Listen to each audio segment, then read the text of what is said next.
Salutations, scumbags, saints, wanderers, and wanderers. This is the Split Peak Soup Podcast. I'm your host, Neil Carney, and today I'm joined by the great Anthony Ruffo, Westside legend, Santa Cruz standout, and just super pumped to have him on board today. And how you doing today, Ruf? Good. I'm glad you invited me in. This will be fun. Yeah, definitely.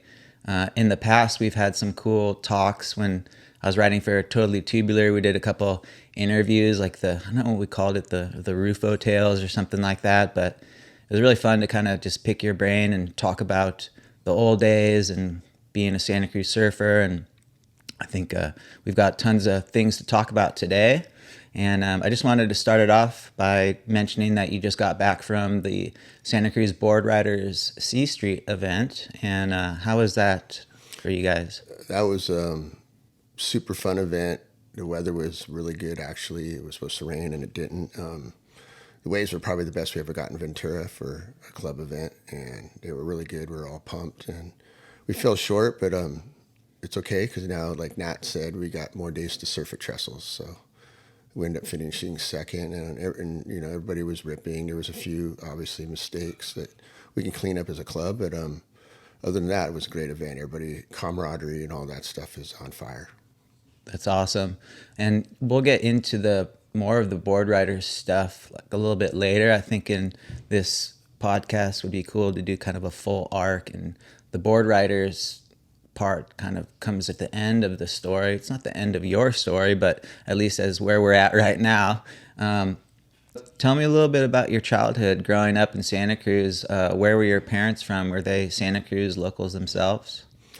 My great-grandparents moved here in the 50s and bought a house on the west side for like I remember seeing the deed, $9,900. And then my mom followed, which was her grandparents, out here. And my mom met my dad, and they weren't married, but, you know, I came to be. And so I was born and raised here. My parents and everybody was from Michigan.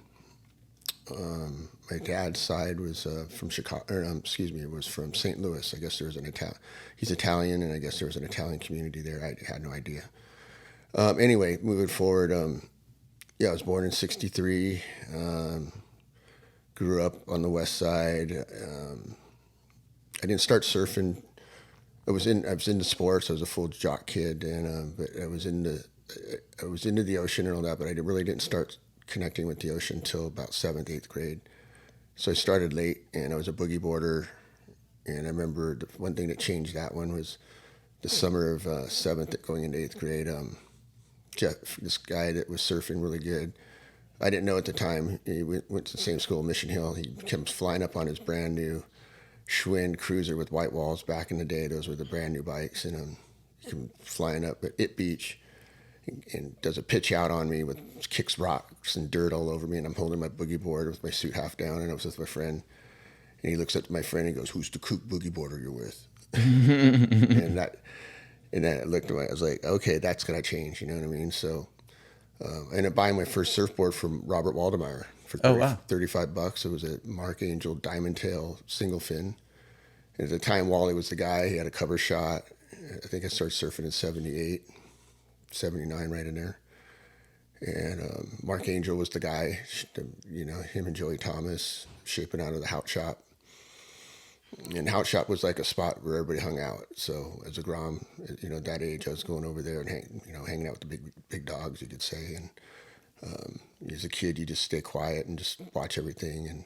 And then somehow through the mix of it all, I met Vince Collier, and he was kind of my peer. There was like Richard Schmidt and Vince Collier were like the pinnacle at the time of the good ripping surfers, you know, and they were both different in their way they approached it. Vince was more raw and just power guy and just unorthodox, and Richard was more polished and professionally, you know, that way. So it was like a yin and a yang, you know, and I was hanging out with Vince more than Richard. And even though we'd go to Hawaii and Richard would pick you up and take you surfing and drag you out on waves you didn't want to surf, but Vince was more the peer. And so, you know, not having the best peer, you know, he kind of went into some different directions compared to the kids these days. And but I don't regret anything because it was a time, and I saw that what got respect at the lane was definitely probably like it was on the east side. There was a totem pole of hierarchy, I guess you could say, and to get in there, you'd have to earn your respect as a kid, and in one way it was just to keep your mouth shut and take your lickings, and even if it's an older guy who didn't surf that good, he was still the guy that you let go, and you learn real quick that if you don't, you're going to get spanked, So, and back then you didn't have parents videotaping you, and there was no coaching and no such thing. And professional surfing was really a infant stage in the early '80s, and I didn't know you could make money being a surfer. I was just, like I said, I was into football and all that stuff. So I remember going into ninth grade that summer. I was going to try out for football, and I just saw that everybody was getting bigger, and I wasn't going to be a first stringer, and I got really liked surfing, and just stuck with it. And I think a year later or something, I started doing some contests, and I remember like Bud Miller and the guys who were all been surfing for a while. I'd start surfing against, and I have these trophies from '81 to like the whole year. I won every event, and so that started kind of inspiring me to go that direction. And I got a job at a bakery. I quit high school and got a job at a bakery, and it fit perfect because rent then was like $100 a month, and I could make money working, and I got off at 10 in the morning so I could surf all day. There was partying involved and all that stuff then, but I'd show up. One of the things that Vince made you do if you partied that night, you had to show up the next day, and if you didn't, he would just lay into you. Mm-hmm. And when you're younger, you can pull that off. Yeah. And don't recommend it obviously because it would have been nicer to have a different peer, but the positive thing was he pushed you into waves that you wouldn't go, and you surfed all the time, and it was just kind of the era, And as the '80s went, start to get to mid '80s, you start reading magazines. And, I want to get shots in the magazines, and then you start figuring out, you can get a sponsor. And I remember the first sponsor was Instinct, or no, Beach Town Clothing and O'Neill's, and I was like, well, I'm getting a check from these guys. That's rad. Like, had no idea, And then you also get photos, and back then there was no social media. So social media was the magazines, and getting photos was a big deal. So you started working with photographers and trying to get the shots, and everything started happening. And I think in '85 there was the first pro event came to the lane, and that was what kind of threw me into the limelight, is when I won it. And I noticed as the years went by, things like that happened to a lot of surfers in this town. Whereas that one moment that puts them in the limelight, and they kind of arrived, Ratboy's Air. It goes on and on, like, someone winning an event, or Flea winning Mavericks. And, he was already a name, but when he won Mavericks 3 times, no one's going to do that. And that just put him, I remember Flea was getting a lot of money at that time. And that was like the end of the '90s and early 2000s. And, through those '90s, I really milked pro surfing thing. And I wouldn't take any of it back. So it was the best times. I was traveling with a lot of guys from, Santa Cruz. We had a little nucleus, and I think that's what made everybody better, because we would surf in packs. It's like a wolf pack almost, but here in Santa Cruz, and people would just be, here they come, you know what I mean? Because TR, Cloth, Barber, Nelly, all these photographers, and you wanted to know every day was a mission. Where are they shooting? Where you're at, But also push the level of surfing up, because everybody tried to outdo each other. Yeah. And it was just a good time, because pro surfing in the '90s had a lot of money involved. Everybody was getting a piece, and it was super cool, And then 2000, things changed, with parents backing the kids, because it really wasn't any of that in the '90s. As much as I can remember, it wasn't until Nat's mom and Nat, around here at least, they had the blueprint. She was driving them to. As I was getting older and I was watching Nat coming up, one thing I admired his focus, and also his mom really encouraged that, and you saw the product that happened because of it. And I think she started that blueprint around here with the parents backing their kids, because before then the parents didn't show up to contests. And Yeah, I don't think my dad, like, I would surf at a contest down at the point sometimes, and like sometimes my dad wouldn't even like come down and watch or something, and it's a totally different scenario. Like back, at least when I was coming up too, where it's just yeah, growing up on the point, we're just a bunch of wild kids and looking up to you guys and seeing what you guys are doing, emulating that. And there was no, there was team managers and stuff, but they were sometimes the team manager would be the first guy to hand you a joint when you're 13 years old, at least, so it's just totally different. So I feel that. I mean, there was definitely two different movements, you could say, going on. There was like Santa Cruz had this progressive, and it was known, but we were definitely raw. And then you had the Momentum crew with more polished professionalism in that crew, and and they were definitely a little more international than we were. But even though we were getting our photos and everybody was getting shots and all that, we were definitely more rugged and raw and less, I could say, professional in that aspect. But Was there any like kind of like weird tension between the guys, because that's like your guys' contemporaries? I'm sure those guys are a little younger than you, like the Momentum crew, but still same kind of ballpark. But that's like the TR level when you guys, the mags were just pushing you guys up to this, this force. And I know that part of the reason why a lot of people in Santa Cruz got salaries is they're great surfers, but also Santa Cruz had this like mystique or edge, or like these guys are gnarly, they party. Was there any kind of like tension when you guys would like go down south or be traveling or at comps and see these guys? Like, but it seemed like everyone was friends, and it was more like a made up thing. Yeah, that's true, because it wasn't really tension. It was more, the Momentum crew had Kelly, obviously, the best surfer in the world, and you had all the other guys, Clonnie Robb and all them. But Clonnie was like one of us, but one of them. You know what I mean? At the same time, first time. One of the first times Clonnie ever came up here, he stayed with Froggy and all them. They had this place we called the Carcass Manor. They were all youngsters living on their own, acres and all them. And Clonnie said, yeah, first time I ever got, laid was fucking the Carcass Manor. And he tells me that, and we start laughing. And, but you look at how their careers went. They all were great surfers and got on tour and stuff. Gally, I think, would be the first real profession, besides Richard, who never made the tour, but, laid it down in Hawaii. Year after year, he put Santa Cruz on the map, and those shoes are hard to fill, But he laid it down, and he would always take care of everybody. But besides that, Gally was kind of like the first guy to take it serious. And I always remember, like, we'd be surfing good waves, getting like, where's Gally, dude? And Gally would be down at MBA's or Manresa, blown out, practicing on the worst waves ever. And because he knew what it was going to take to get on the tour, because at the time the Bud Tour became a QS qualifying tour as well, and so there was a lot of shitty waves for those events. And Gally, was doing the right thing and also staying focused, and made the tour.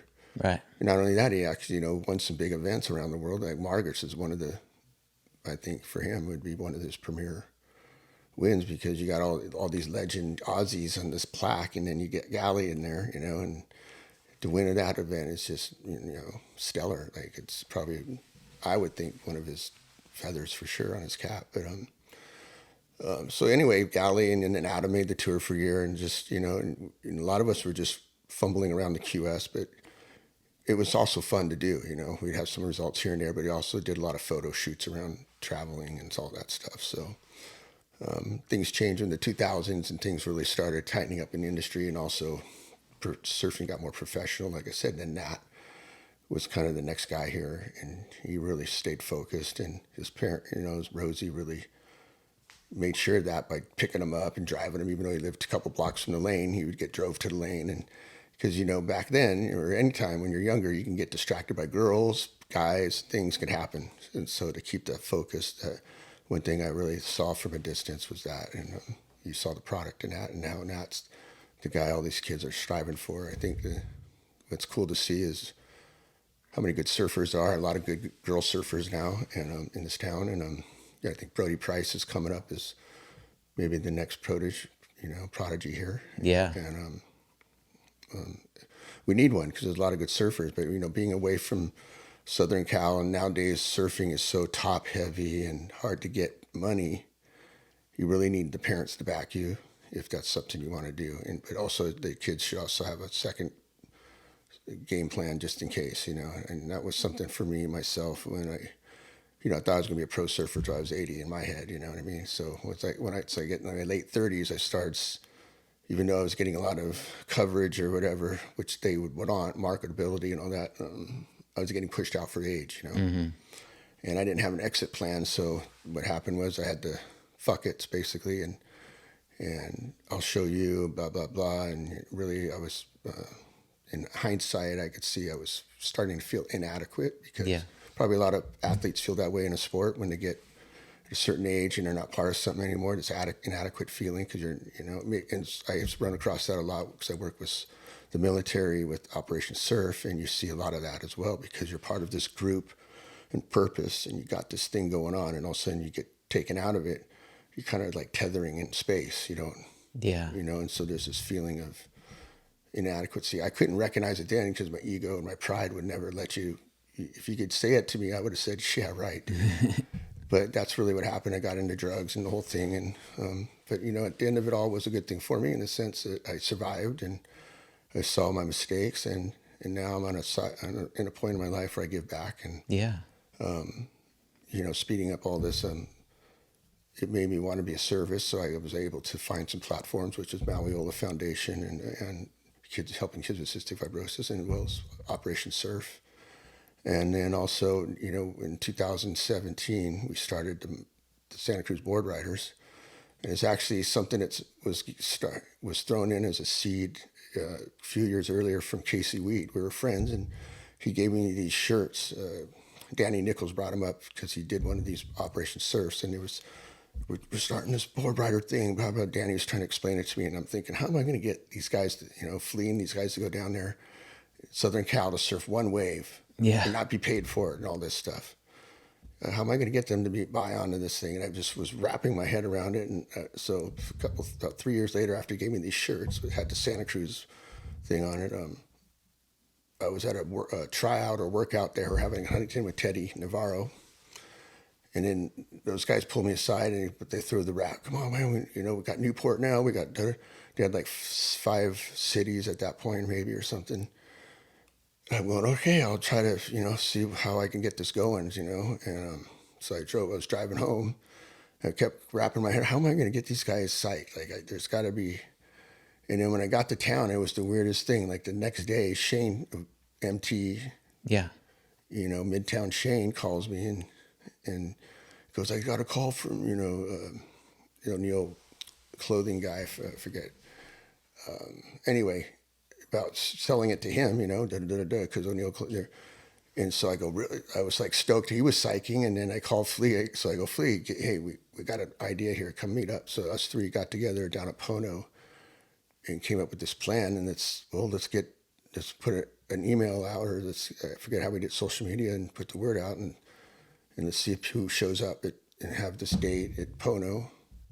And to our surprise, man, tons of people showed up, which made that part easy, right? I was like, wow, people are into it. This is super cool. So we explained the whole thing. We want to make this club not more than just competitive, but also to do something in the community.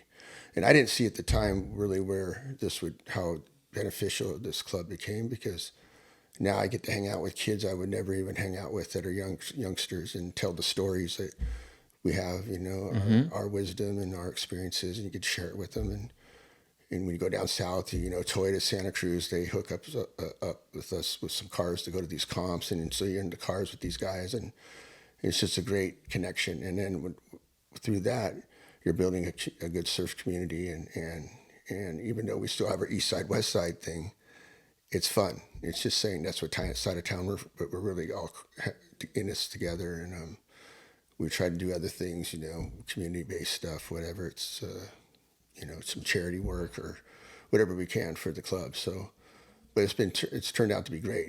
We're almost in our 10th year coming up here, and it's just I was telling kids when we're driving, I go, one day you're gonna be sitting in the front seat where I'm at, telling stories to some kid where you guys are, and it happens fast. Yeah. Over time, man, it happens. But I'll be long gone, but at least you guys will be carrying on something that we're starting. So, yeah, it's been a great experience, and it's fun to watch and fun to be part of. Yeah.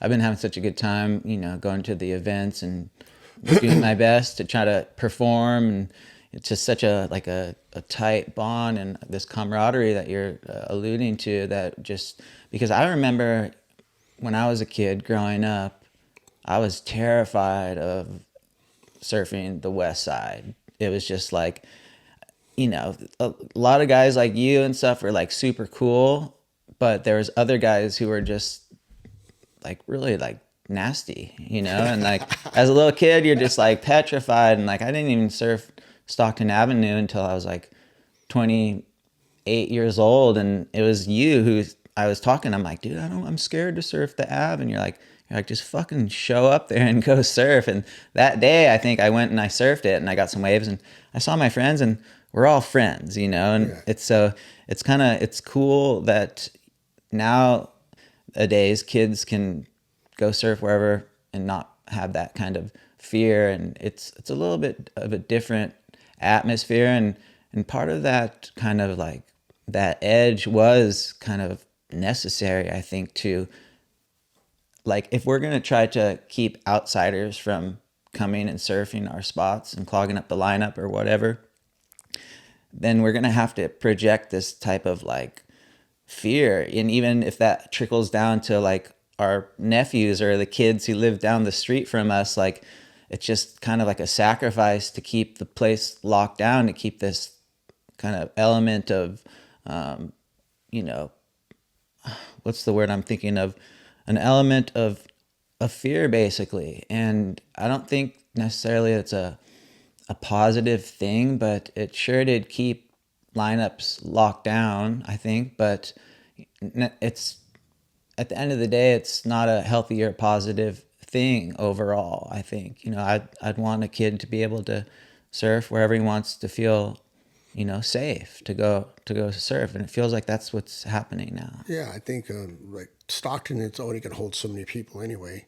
It's a small lineup, so it's easier to hold down. And two, you got to have at least one spot that's for the for the town or whatever. And if you're from here, even a Groms, a lot of the guys bring their kids out there now and their daughter that surf. And before it might have been an issue, but now it's not.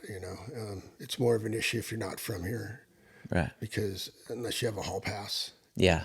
But other than that, Stockton's, I don't know, Sewer Peak used to be that way, I think, but now it's just kind of like, it's like the lane. And, it still comes down to respecting people in the lineup. And, I just had an issue with a guy the other day, and like, I don't like trying fighting anymore, but man, it's just when someone blatantly, I'm taking off in front of the point and the guy paddles up underneath me instead of trying to get out of the way. And then he tells me it was my fault that I should have paddled.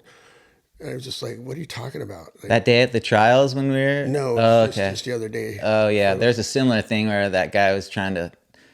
Yeah. He took off underneath you or whatever and was trying to like say something after. Yeah, so, and I get it because people are looking at me like I'm some old carp now or something. Who knows? I don't know what it is.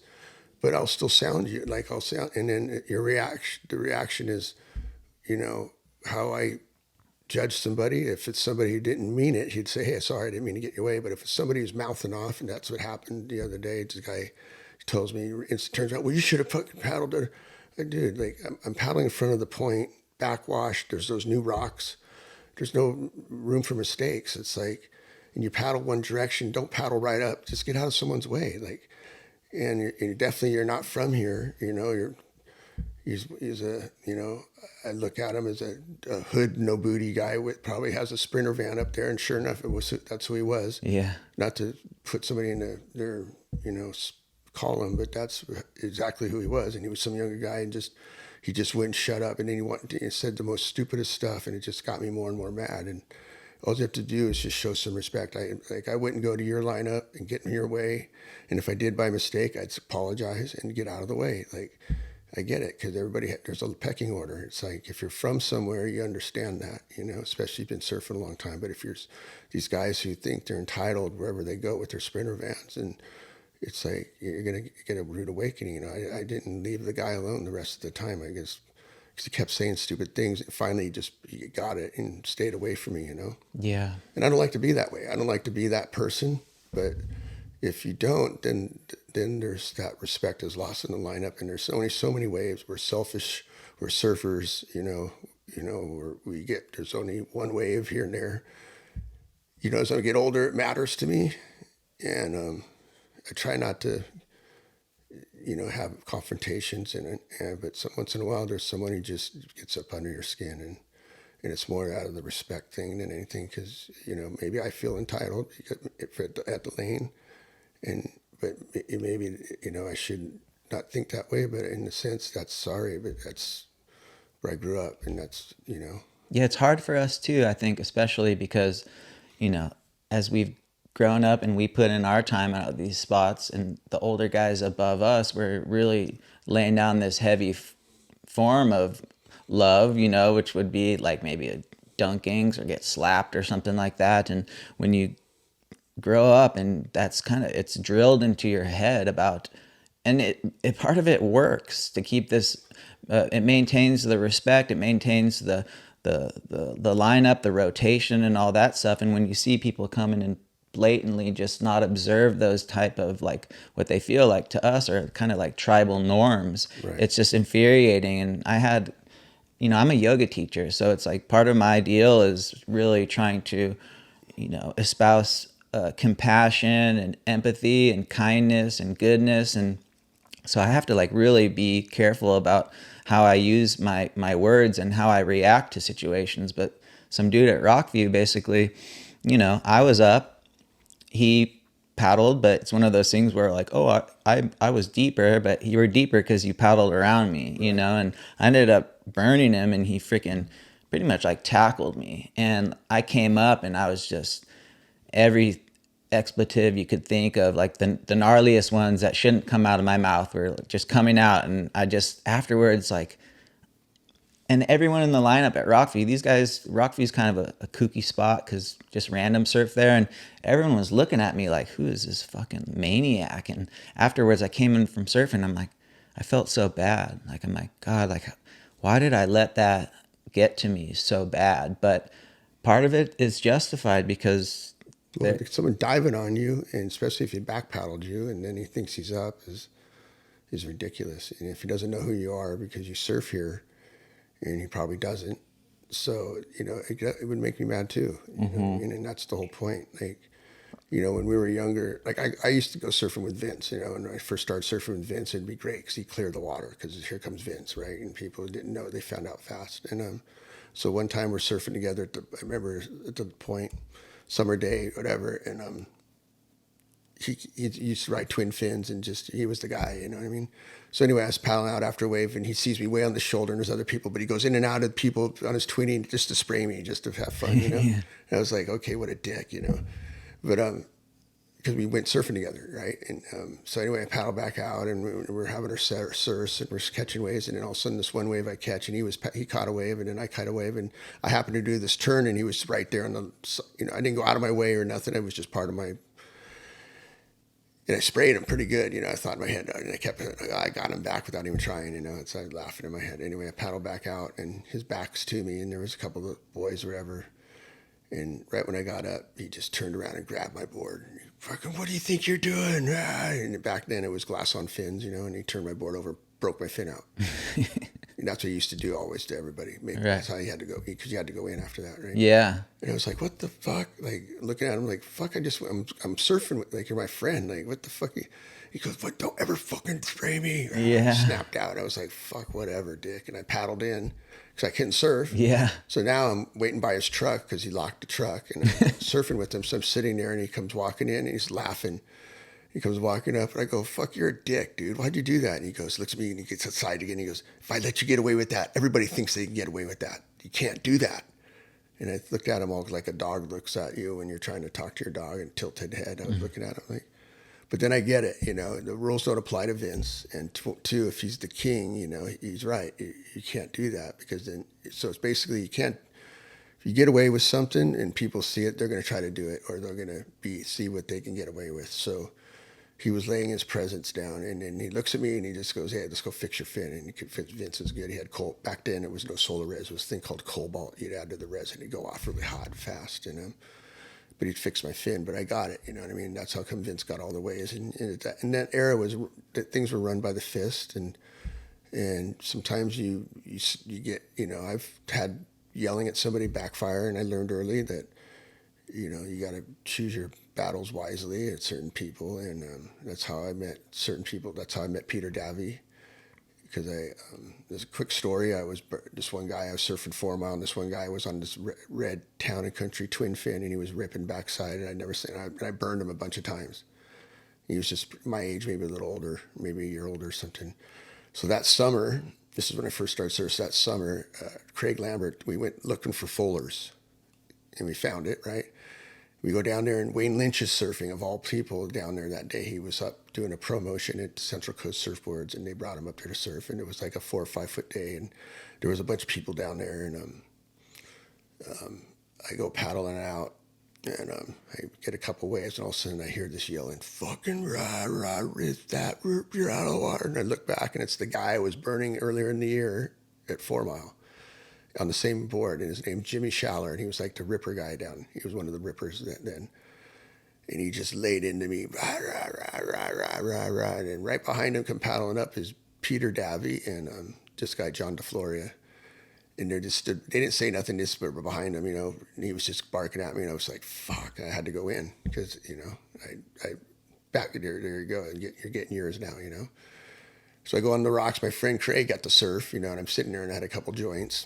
And I'm sitting there. It's about an hour into this whole thing, and those guys come in, and they're down there with about 10 other guys, and there's some of their girls down by the waterfall. And I go, fuck, I'm just gonna go up and apologize and see if they want to smoke a joint and try to make peace, And I come walking up, and I remember everybody just gets quiet, and they just couldn't believe I walked up to begin with.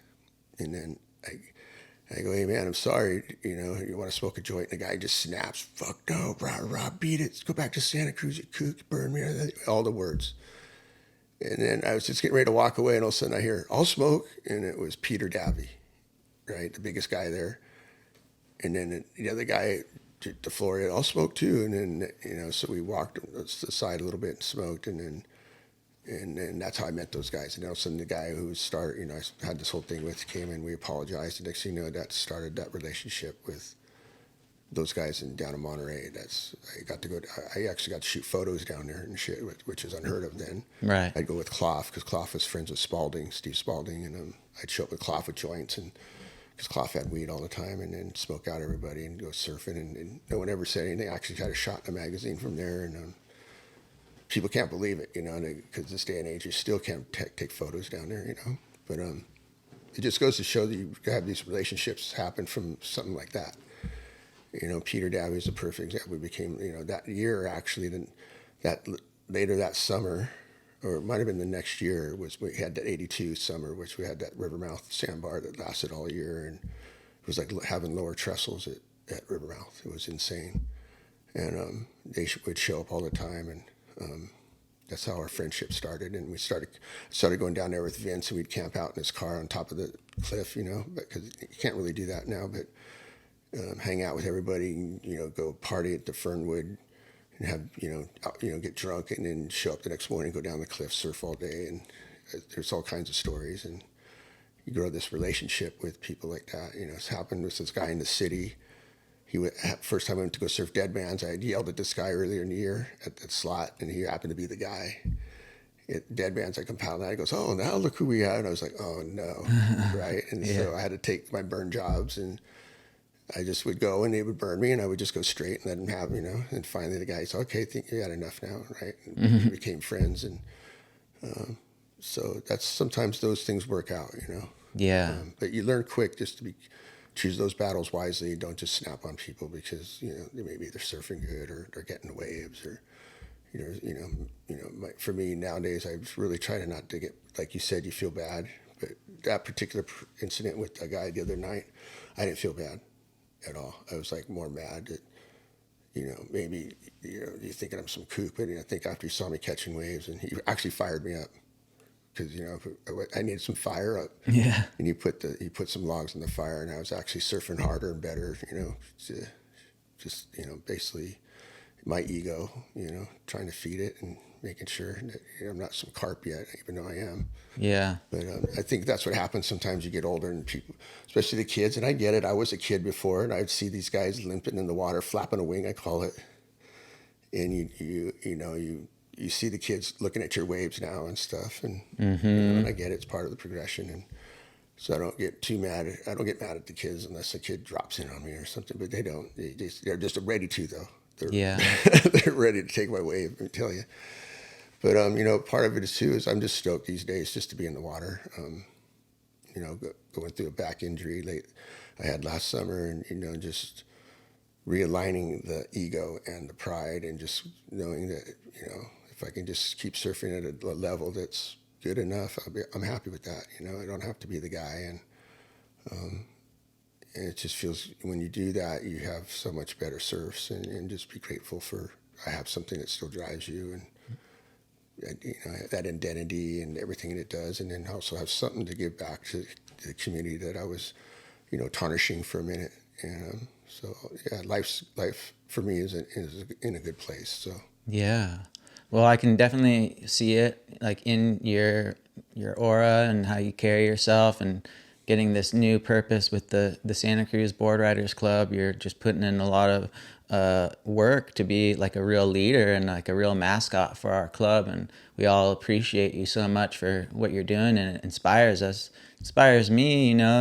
I just feel like you've done a great job, and especially talking about how you had some dark times in your past, and I want to kind of get into that. I wanted just to talk about myself. I was 9 years old, and I live here on Pleasure Point, and Moran Lagoon is right back there, and that's where a lot of the guys used to like drink and smoke and stuff. And I was 9 years old, and I was handed like a pipe with weed in it, and didn't have a choice. Like they're like, Grom, fucking take a hit. And I was like, fuck, like it's like Scribner and all these guys, and it was fine. Like I don't even know if I really got stoned. They might have like packed me a seed or something like that. But yeah, on the east side, when I was learning to surf, you had the guardrail. You had the white guardrail. And it was a different. For me, observing over here was definitely different than it is today, obviously. Mm-hmm. And it was definitely really core, wife beater, white T-shirt, Dickies, pulled up socks. Skinhead. It was kind of that 90s kind of attitude was what was going on. A lot of partying. You had surfers, and you had the underbelly of other people that I know that lived over here. And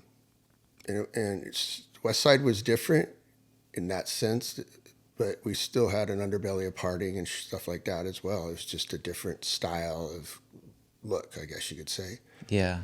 And definitely over here, it was more core-looking individuals. We won't have to mention names, but yeah, it was a different time, and partying was part of the program.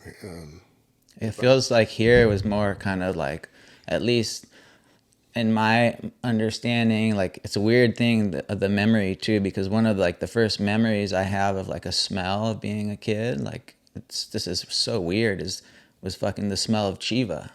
Guys smoking Chiva in the fucking the alley at 33rd, and like I was walking home from surfing, I'm like, oh, it smells like burnt plastic, and that stood out to me so much. And I know those guys like got into heroin really bad, and that was scary.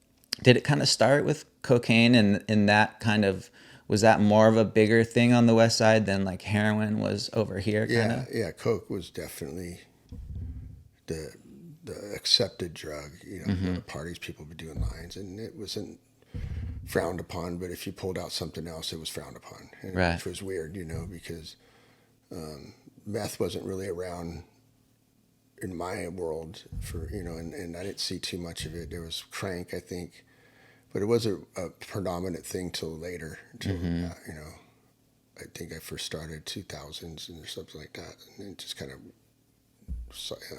snowplowed, but Yeah, definitely over here it seemed like it was, you had it going on with that, and you had heroin, and I think those two combined, because you'll do heroin to come get the edge off of coke. And I remember trying it once and I hated it, just I threw up. It was just like, I don't know how people like this drug. I was a more up guy. I want to do things and blah blah blah.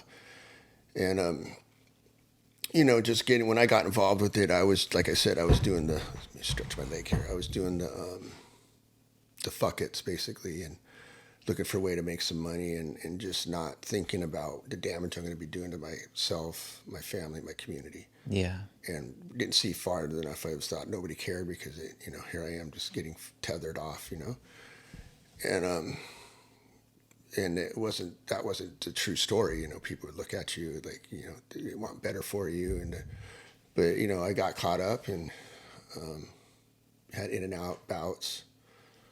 But finally, when I went to jail and came out, it was a different time for me. I think that jail was not good for everybody. Luckily, I didn't go to prison, but I was, the laws changed, or I would have went to prison. Probably would have been a different person, because that changes people for sure, because of politics and all this shit that happens but when you're here at the county, it's a country club of jails, basically. Jail's jail, but they had programs and stuff like that, and through the programming, I wasn't a 12-stepper, I wasn't an NA person, but process groups are what helped me, to being around a bunch of guys talking with a good psychiatrist type dude that could make you think about stuff you're talking about. And basically you start getting it, because it took surfing away, really made me focus, and helped slow everything down to where I could look at me. And there was that moment where I went, I get it, and that was when the moment I dropped my ego, was able to allow this stuff in, and I just go, get it, blah, blah, blah, these lessons. And there was all kinds of them. And it wouldn't matter if I didn't put it to work, It's easy to have stuff, and everybody has good intentions in jail. It's when you go out to the streets and you put it to work, and that's where you see if you get it, And really, just doing the right thing is what I had to do, and so moving forward, slowly things, you got to gain your self-respect back for yourself, and then not worry about what other people think. And I don't want to be the person that says, "Oh, look at me, I'm good now," blah blah blah blah. I wanted to be the person that did this good, and let that show, and let that speak for yourself. So that was important for me, and not worrying about the chatter, because you can get caught up in the chatter, and it doesn't do you any good. You just got to block it out, and just know that if you're doing good, then you are good. Yeah. And the people who see that, your friends, will be on board with you, and slowly that's what happens. And that's how I did it, And at the end of the night, we're the ones who have to lay our head on the pillow and deal with the actions that we've done throughout the day. You can get judged, and that's fine. Judge me. As a matter of fact, you can have your opinion, and I'm okay with it. And that was something I had to get through. Before jail, I wasn't okay with it. I was fighting all these battles of fucking blah, blah, blah. But afterwards, it was a lot of peace, because I was okay with that. Like, you have a right to think of me any way you want. Who am I to tell you how to think, right? I'm just going to be who I am, and if that's not good enough for you, that is fine. Yeah. And so through it all, and having these platforms, you get your self-respect back, but you also show that you are doing well by giving back and sharing it, and just keeping on a good, life always will throw stuff at you, but you start to deal with it on its own terms, and how you deal with it's up to you.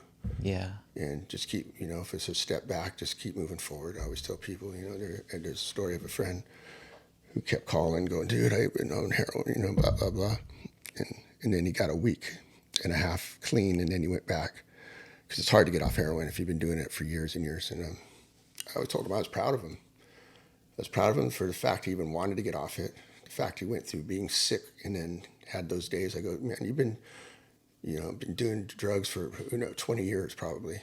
I go, "You had a week and a half. That is so rad.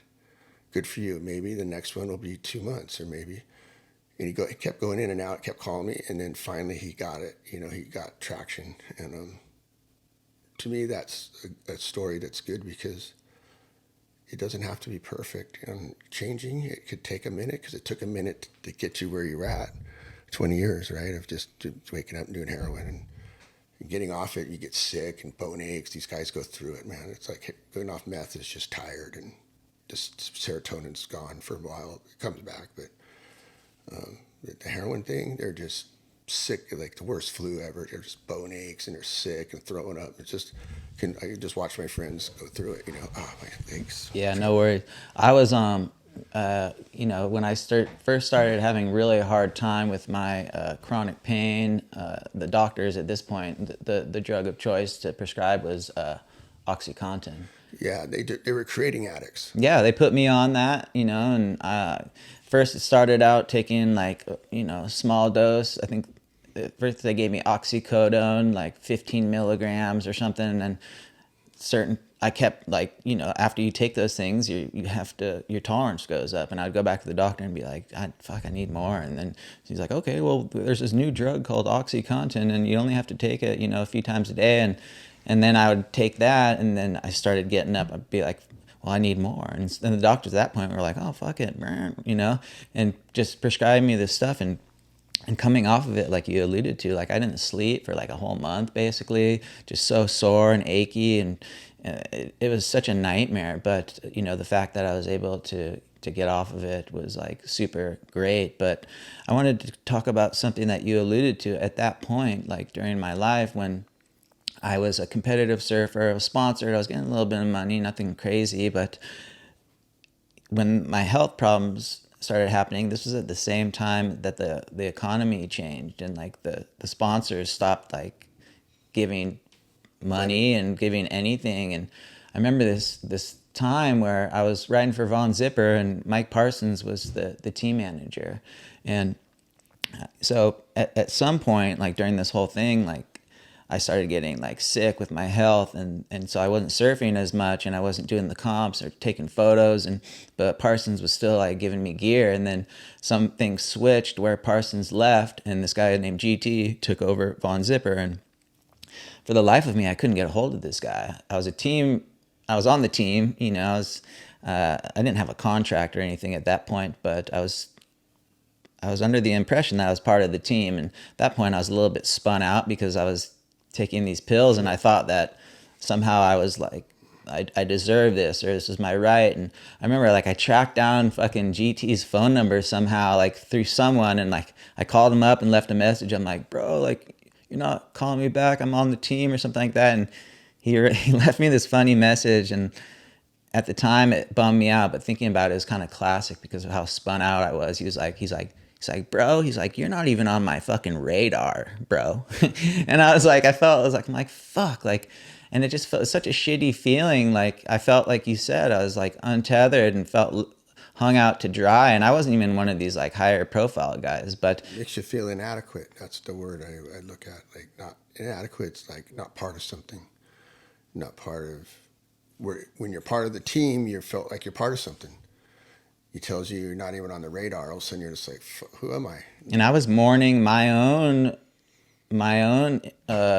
decline in my ability to surf and feel good and be capable. And so I was going through it myself. And so part of my anger probably wasn't even at him. It was something I was like projecting, some kind of like just grief or sorrow for what was happening to me at that time. And so yeah, I can relate with you about that. But, like going back thinking about it, I'm like, at this point, it didn't even matter because surfing totally changed. And like, look at Nat. Like, Nat's the fucking gnarliest guy, like in Santa Cruz for sure at surfing. And I mean, he's done well for himself, obviously, and diversified with his real estate and all that stuff. But he doesn't even have an umbrella sponsor. Like, that guy should at least, not like umbrellas, but like a overall, like a clothing or a brand sponsor. And Right. But that's just not the world that we live in these days. No, he's not even 36 or something, 35. I don't know exactly how old. 34, 35 or something. It's like I was still getting money, and because the industry had money then, it was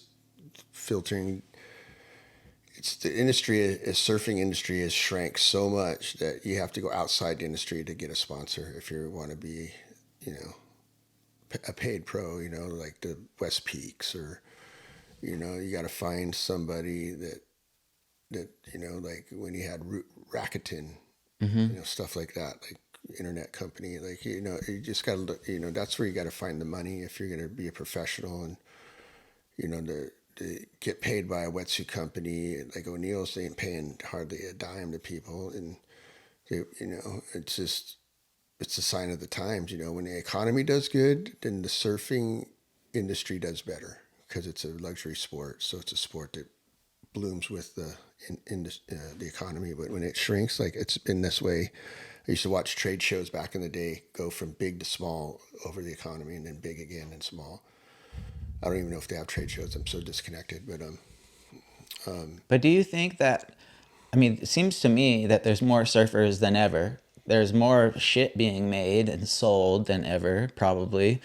I don't necessarily know if it's not that surfing doesn't have money. It's just that the brands aren't owned by surfers anymore who think surfing's cool. Companies who are owned by these fucking guys in suits are saying, why would I give these local legends a fucking, even a small paycheck when they're looking at like, Instagram and YouTube and right. these Followers, how many followers you got? I mean, that's the thing now. I get it. Like, you are the editor of your own magazine, your own product, who you are. So I tell the kids, it's times change. There is no more magazines, obviously, and all that. It's about how many followers you get, and also like someone like Brody, who's coming up, making sure your interviews. I was telling him, man, where's your sponsor hat? Like, where's your like start talking, because he does his interviews are real, and nothing. And I was telling the parent, I go, hey, get him a hat made, flick, a few hats made of the sponsors at the time, and put it on there, and then it'll go, that mileage will go a long ways with them. And two, get him to talk a little bit. People want to know what he's like, and that will spring into equal to those followers and those things that sponsors want now. And even have somebody follow him around and start filming him and doing content for him. It's worth the money if you have to pay him, because it's going to make him money in the long run, because he's going that direction. And the more you can put into him now is going to really pay off later. And as long as he stays where he's heading, which I think is in a good place, he's super calm in the water. He's confident. He's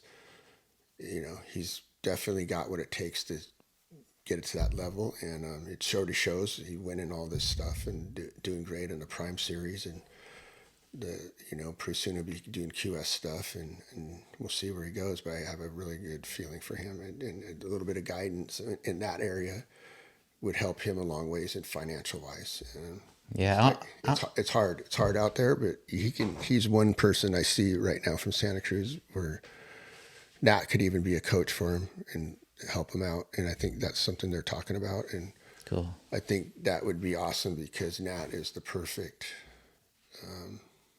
cookie cutter, or whatever you want to call it, to help him get to that next level and guide him and tell him what he's doing and how to do it. Because Nat in Clohe and that era, they were on the end of a really good time. The Obama years were blowing up, and surfing was really, people go, oh, from, I mean, I'm not trying to be political, but you have to think, I call it the Obama years because he took the housing market, auto market that was ready to crash, and took him out of the dumps, and then turned this economy in 8 years into steamrolling. And when it was handed over, the economy was steamrolling. 2018, I think, or 2016 was it, when he gave it up? Yeah. So it was rolling, and I was telling that, I go, man, how much money you guys were making? Chloe's getting $1 million a year, like, and Target was a sponsor, and Bottomless Card, stuff like, you're not going to see that. No. And those were the good years. So, but basically, they also were at the time turning from magazines to social media. That was the big turn point, and they both benefited from it. They made good money and well deserving. And they had a great life. They did 10 years of, or whatever amount of years of pro surfing. And now Chloe's got his own, branching off into doing things, and he's smart with his money, obviously. And same with that. And so the perfect people to help their communities, and I think Chloe's doing a lot of stuff with the kids these days. And I like, Nat's definitely little bit different in that aspect, but he's definitely focused on, doing the real estate and trying to get things going for the rest of his life. And, but that would be great to see him start coaching some of these kids that are worthy of it. And I think Brody's one of them, because his experience and wisdom can be an asset for these guys. Yeah, I think in a sense, you see all these kids. It's like there's a bunch of our friends who are like really great surfers, great competitive surfers. They've been successful in that, and they became coaches. And I almost think that instead of like a contest coach, the parent should almost be like putting more money or resources into like like an agent or something like that. And like a coach could be more in that style, because like you think about competitive surfing, it's an important thing, but there's guys on the CT with no sponsor, and so it's like they're not getting paid. The people are getting paid are these people who have been able to brand themselves for this social media age. So I wonder sometimes if it, like these kids like Brody, an unbelievable surfer, gnarly, I think he has the skill, and at this point, like how much more contest coaching do you need? He just needs to just go out there and fucking hit the lip, and he's going to get the score.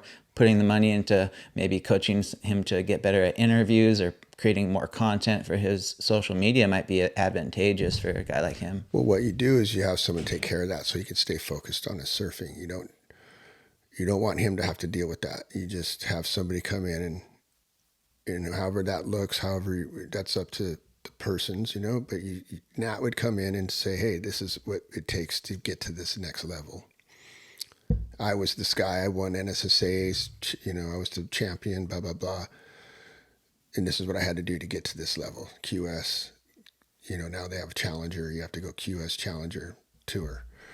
And John Mill's a perfect example, man. You can be right there, win some QS events and go to this last comp in Bermuda or wherever it's at, or Barbados, and just be one guy and not make this one heat, and next thing you know, you're one guy out for the last couple of years, which is just mind blowing because he's such a good surfer, and that could happen. And John doesn't have no coaching. Maybe that's what he needs. Maybe he needs that person in his side besides his dad, because Dino. There's a point where Dino could only coach Chloe for so long, and then you don't listen to dad no more. Right. Or whatever it is, you have to have somebody like Parsons Yeah. become your coach and get you to that next level. Right. And Dino just followed Chloe around the rest of the time, and it's funny because they have a great relationship. But Dino, he got it. Like, hey, I'm stepping away.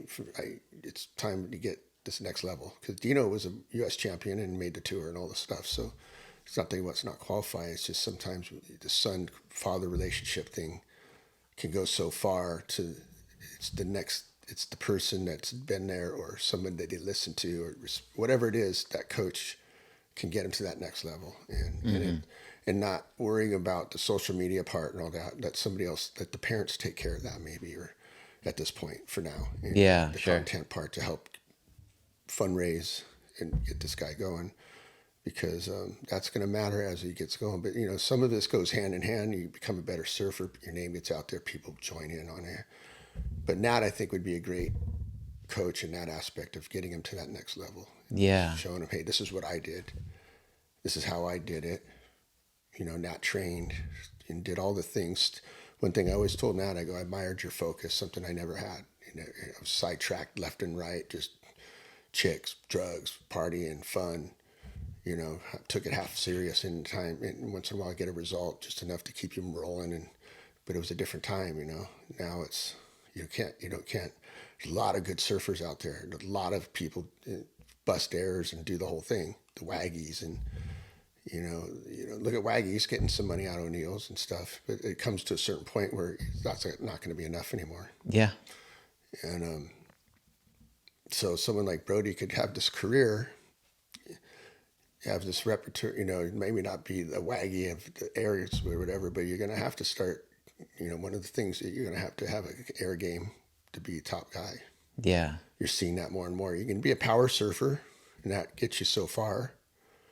Now it's a perfect example. It gets them so far, but, getting those seconds at Bells and Tabarua, break and stuff, man. It's just like, it's heartbreaking because he never won a tour wave title or whatever. He just always won the QS, events. And you'd like to see Brody win, Mm-hmm.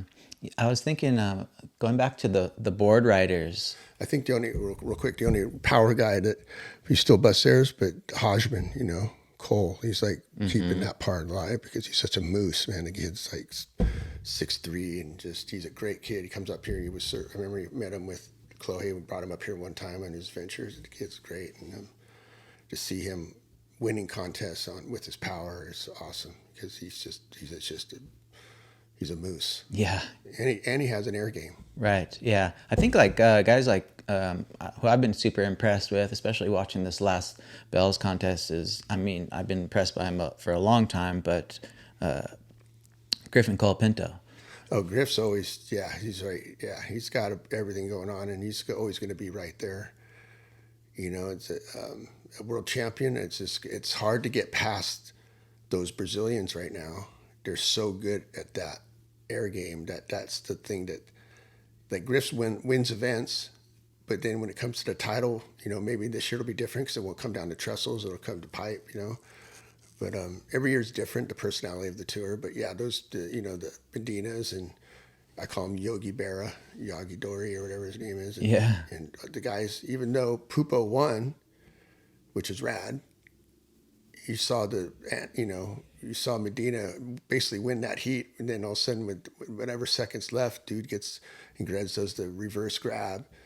You got to be able to pull stuff like that out. You know what I mean? And that these guys doing this air stuff is just mental these days. It's like, you've seen Medina do it years ago when he does the flip at the beach break in Brazil, and it's just mind blowing because it's something we always thought about when I was surfing.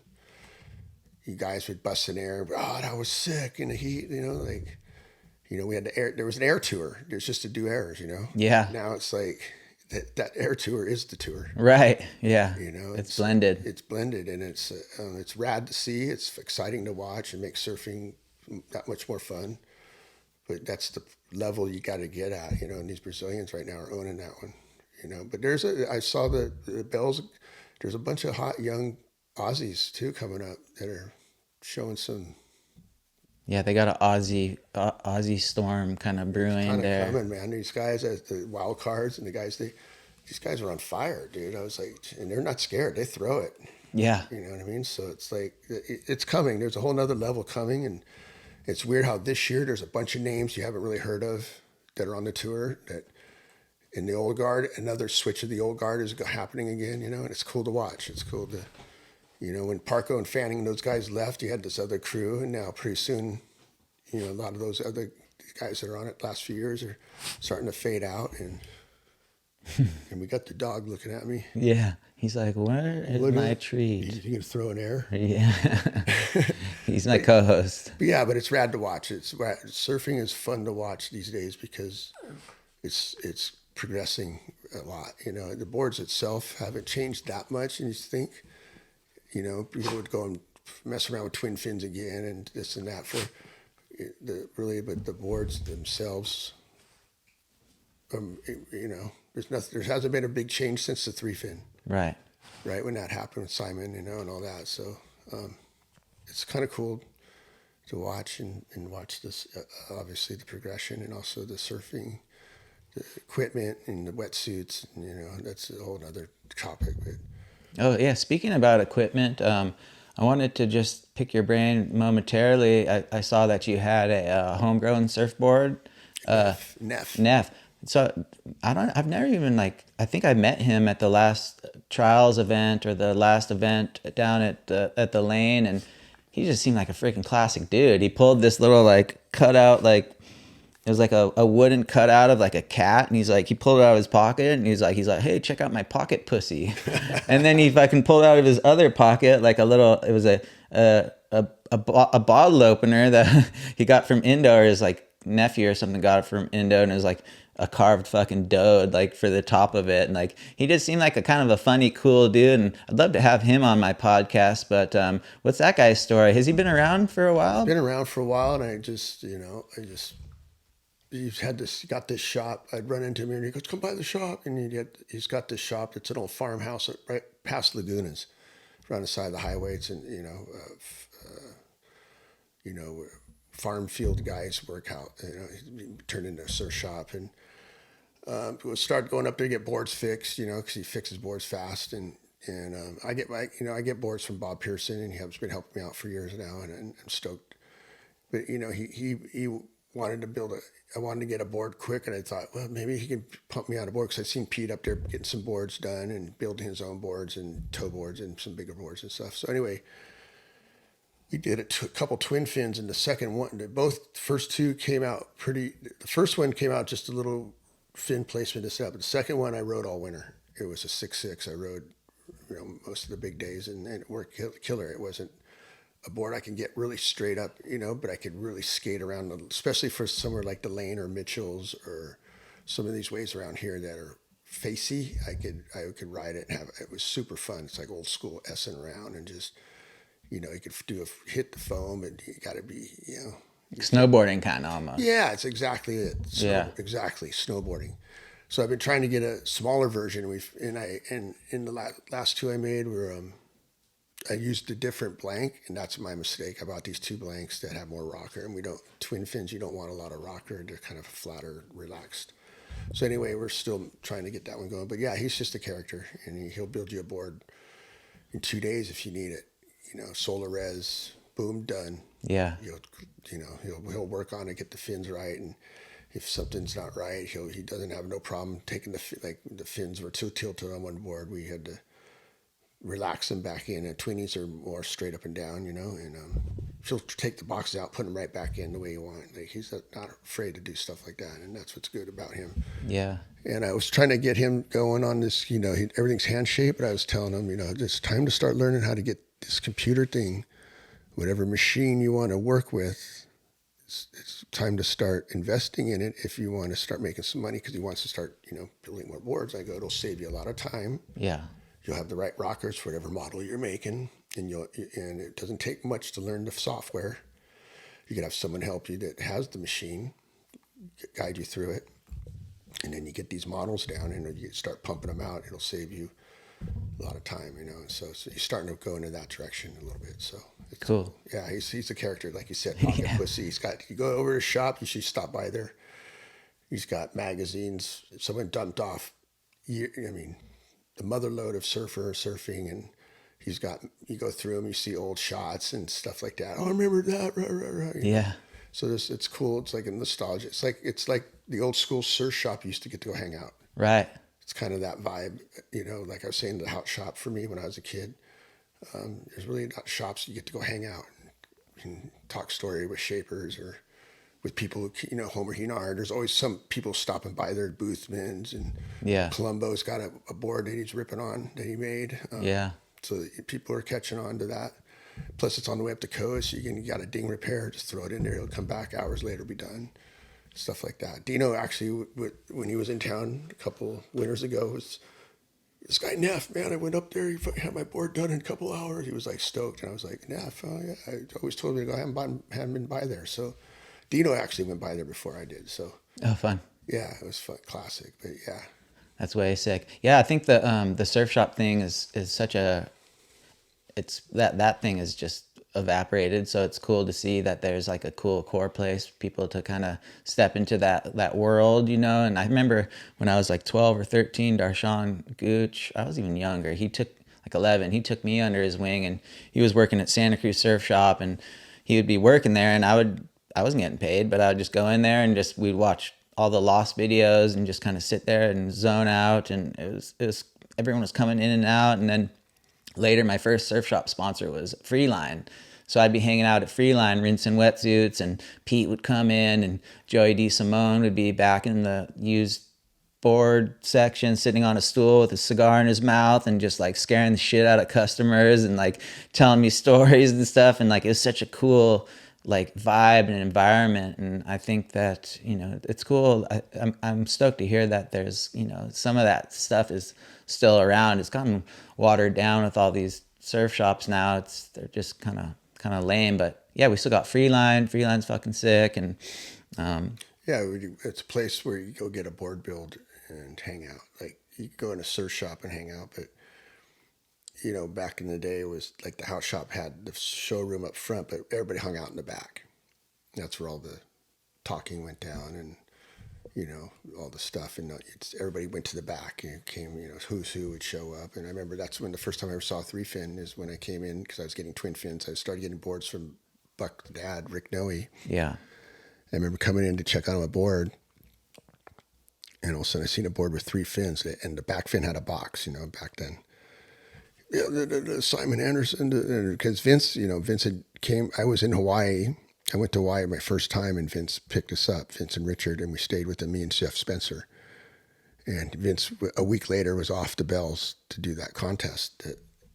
Vince got ninth or something. Like he was, here's a story. I went down to Australia the first time. So that was like early 80s, I think 81. I think it was around 80 or 81 when Simon won that event. He won the next event too, but on the three fin, that's when it showed up. Anyway, fast forward, I think it was first time I went was with Noah Budrow. I was cruising. I met up with Budrow in the Gold Coast. I went with Perry Wiggett to Australia, and then they stayed in the Gold Coast, and I went down to do these contests, and ended up at Bell's with Noah Budrow. At the time was the upcoming youngster, and he was sponsored by Rip Curl and Quicksilver, I think it was. And we went into the shop and to get a wetsuit or whatever, and the owner of Rip Curl was there anyway. He goes, "You're from Santa Cruz?" And this was like, had to be 80, I want to say 86, 87, something like that. So about 6 years after Vince had been there. And Vince came back with the first colored wetsuit, by the way, after that. Oh, sick. Yeah, it's pretty rad. He had everything was black and white, and Vince comes back with this colored sleeves. And anyway, the guy goes, "You're from Santa Cruz?" Yeah, he goes, "Oh man, you know Vince Collier?" And I go, "Yeah." And he just started praising Vince and how badass he was, and about the story of him grabbing someone's board off the beach after it was Giant Bells, the biggest contest outside of Hawaii at that point. And Vince lost his board or something happened, came in, no jet skis then, right, and stuff, and came in and he didn't have his board or broke it or something, and snatched the board off the beach and just paddled out, and everybody was just tripping on him, and got out there and got another wave. Didn't make that heat, but the fact he did what he did, it just blew. The Aussies were stoked on him. And this owner, Rip Curl, was just praising him. Vince, instant points for me, just knowing Vince and, with Budrow and stuff. So anyway, to fast forward, those, I don't know where this was going, but just to remember that guys like him, the three fin, that's what it was. So when Simon did that, and I remember going to the hout shop, and I saw the first three fin, I was like, what the hell, like three fins? Because everything was twin fin or single fin. And maybe not even four fins yet, and I remember Rick Noe made me one, and I remember trying to do it. I was used to the boards releasing, right? It had the swivel snaps, and the twin fin would. I remember you had to use more power, and that was the difference. And I remember I hurt my back because I was trying to do, I was like 17 years old or something. Let's see, it would be 18 years old, say 63. So yeah, I was probably about 18 years old when the three fins came out, 17 or 18, and I remember trying to do a snap, and I actually threw my back out because they were stickier. Yeah. Right? You had to use more power. It wasn't like I could just finesse a turn under the lip and it would slide. And so anyway, I remember I threw my back out on a three fin when they first came out. So that was something I wanted to say. That's classic. I had a protruding disc. I remember I had to do this physical therapy and all this shit. Maybe that's where my curved back started, who knows? Yeah. Well, that's pretty sick. It's fun to go down that memory lane, but there's so many stories I could just get caught up in. Yeah, no, it's cool. Let's just to wrap things up. I want to kind of just tie this all up with, going back to the board riders, and I got a couple points. First point is, we've got so many gnarly mental surfers in Santa Cruz, and it seems like, what is it gonna take to get someone like Adam Rapogel to show up and surf on the team, or whoever it is, there's people who are kind of, and you know, for whatever reason, they've got other things going on and stuff like that. It's understandable, but I'm just thinking about the sheer amount of like freaking like heavy hitters that we have. Like, I don't know, like even like Rat or like Noe. I'm not sure if Noe's around, but We'd love to have Ratboy. You kidding me? But Rat's just a fisherman now, and we'd love to have Adam. And Adam was at the beginning a part of the board riders, and then he just, he was just. Sometimes it's time consuming for some people, And Adam's injured a lot now. Yeah. But people ask for Adam all the time when we go down, because that's another positive thing about these board riders. You get to see people you used to compete against, and I seen Gerlach just last weekend, and we were just hugging each other. He used to stay at my house all the time, and we used to call him Gerfo. That was the thing in the paper, Gerfo. But yeah, Adam, we'd love to have all the best guys we can. I think our weak point in this whole thing, if you competitive wise, is the 14 and unders. Our kids don't. It's always been that way. I've noticed our guys don't get good till they're in their later teens, 15, 16, 17. For 14 and under, man, Huntington and San Clemente are just, they're gnarly. Yeah. They're already formed out, just straight up, just smooth, ripping kids. And then our kids are just still raw.